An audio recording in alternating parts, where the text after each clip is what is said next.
Hey guys, welcome back to another episode in the Kotlin series. In this episode, I'm going to teach you guys about scope. The concept of scope is where a variable is accessible. So this is something that might be obvious to you, but if we were to do something like if true, just whatever condition is there, and inside of the scope block, if we do something like create a variable like block message is equal to hello, it's very important to understand that this variable here that you've created is only accessible in the code block that you created it in.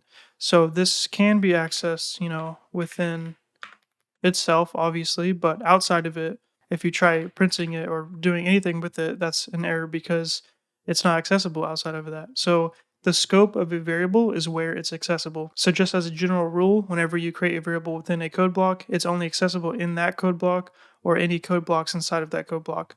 So what I mean by that is if we have a nested code block like if true, whatever the condition is, we can access the variable within that code block because this code block is within this code block. I think that might be pretty obvious to some of you guys, but it's important to actually, explain that. If you were to create a variable outside of any function, including the main function, this would be a variable with top level scope because it's not inside of any block, it's just in the file. So global message, for example, can be something like hello Kotlin.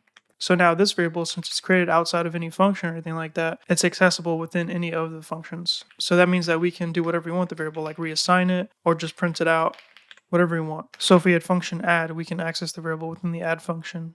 I'll give you guys another example of scope. So if we have a loop, so for, and we'll say I and 1 to 3 in the range of 1, 2, 3, we're going to go ahead and do var loop message. So I is something that exists only for the for loop, obviously, so it's not going to be accessible outside of that for loop.